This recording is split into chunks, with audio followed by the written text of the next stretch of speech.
Hello viewers, আসসালামু আলাইকুম।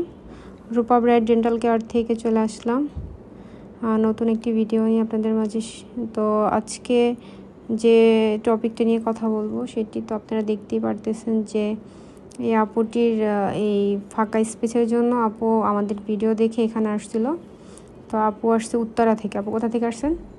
উত্তরা 10 নম্বর section. আচ্ছা, উত্তরা 10 নম্বর সেক্টর থেকে আসছে।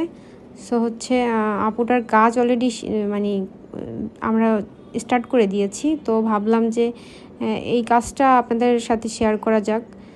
সো আপুর মুখটা কিন্তু এনেস্থেশিয়া দেওয়া, এই জন্য জাস্ট কথা বলতে পারতেছে না বেশি। তো আমরা কাজের ভিতরেই আপুর ভিডিওটা নিচ্ছি।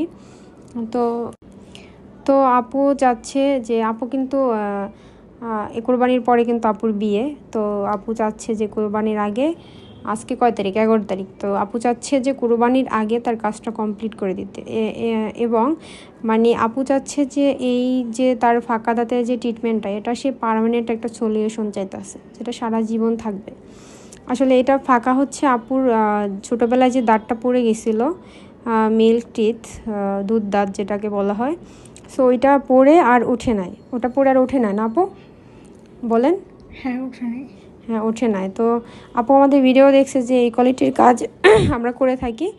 তো আপু চলে আসছে, তো এখন বলতেছে সে পার্মানেন্টভাবে করবে। তাই আমরা ভাবতেছি যে পার্মানেন্ট সলিউশনের জন্য আমরা আপুকে ব্রেসেস করাতে চেয়েছিলাম, কিন্তু যেহেতু তার সামনে বিয়ে, হ্যাঁ, ঈদের আগে কাজ কমপ্লিট করতে হবে, সেহেতু তো তার ব্রেসেস করা যাবে না। তাই আমরা ব্রিজের মাধ্যমে পুরো এই ফাঁকা দাঁতের স্পেসগুলোকে ফিল আপ করে দেবো, শুধু এইটা আর এইটা। এই যে দুইটা দাঁত রুট ক্যানাল ট্রিটমেন্ট করে অলরেডি আমি শুরু করে দিয়েছি, কাজের ভিতরে ভিডিওটা নিলাম। আর এই দুইটা দাঁত রুট ক্যানাল ট্রিটমেন্ট করে এই ফাঁকা স্পেসকে টোটাল 3টা তার ক্যাপ হবে, 3টা ক্যাপ হবে, এখানে 3টা ক্যাপ হবে। মানে এই দুইটা দাঁতের সাপোর্ট নিয়ে এই স্পেসগুলোকে আমরা ফিল আপ করে দেবো, আর আরেকটি দাঁত দিয়ে, বোঝাই যাবে না। তো কাজ শেষ করে আপনাদের সাথে আমি শেয়ার করব হয়তোবা, আপনারা সাথেই থাকেন। এই ভিডিওটা কিন্তু লং টাইমের জন্য হবে। আজকে 11 তারিখ কাজ শুরু করলাম, লাস্টে শেষের যে ভিডিওটা, এটা আমরা লাস্টে ভিডিওর মাধ্যমে কয় তারিখ আমি জানিয়ে দেব, শেষ করব। তো আর উপরে যে দাঁতগুলো দেখতেছেন আপুর, এই একটা দাঁত আছে, এই দাঁতটা কী রকমের দেখতে লাগতেছে। তো আমরা পুরা শেপ আপুকে পুরা একটা, যেটাকে বলা হয় কসমেটিক ট্রিটমেন্ট।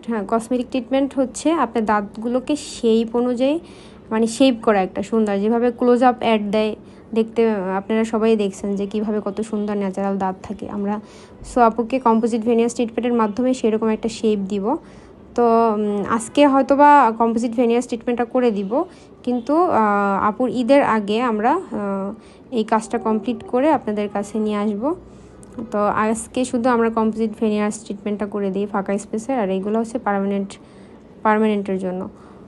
তো আপনারা সবাই দেখতে থাকুন, এই ভিডিওটা কিন্তু লং টাইমের জন্য। আজকে এটা নিব ভিডিও, আর হ্যাঁ, যেদিন শেষ হবে সেদিন আমরা এই ভিডিওটা নিব। সব কাজ শেষ করে আমরা আপনাদের কাছে নিয়ে আসবো আপুর। হ্যালো ভিউয়ার্স, আপু সম্পূর্ণ কাজটা শেষ করে আমরা নিয়ে আসলাম আপনাদের মাঝে। তো দেখেন কতটা সুন্দর গ্লিসি আর ন্যাচারাল টাইপের। এখানে মনেই হচ্ছে না যে, আপনারা তো আগে ভিডিওটা দেখছেন আর এখন ভিডিওটা দেখেন যে কতটা ডিফারেন্স। মনেই হচ্ছে না যে এখানে আমরা তার দাঁতে কম্পোজিট ভেনিয়াস ট্রিটমেন্ট করছি, মনে হচ্ছে যে একদম ন্যাচারাল দাঁত। তো আপুর এই, আমি তো আগেই বললাম যে এই দাঁতের কাজটা আমি সবার শেষে দেখাবো, কারণ আপুর এখানে ক্যাপ করতে হবে রুট ক্যানাল ট্রিটমেন্ট করে। তো ব্রিজের মাধ্যমে আমরা 6টা দাঁত এখানে নিয়ে বসাবো। আর এটা হচ্ছে কম্পোজিট ভেনিয়ার ট্রিটমেন্ট, যেটাকে বলেন আপনারা কসমেটিক ডিজাইনিং। তো কসমেটিক ডিজাইনের মাধ্যমেই আমরা এটাকে সুন্দর একটা ডিজাইনের মাধ্যমে আপুর একটা ভালো শেপ ক্রিয়েট করতে পেরেছি। তো লাস্ট ফিনিশিংটা আমরা আরও কিছুদিন পরে আপনাদেরকে দেখাবো। তো আপুর সম্পূর্ণ দাঁতের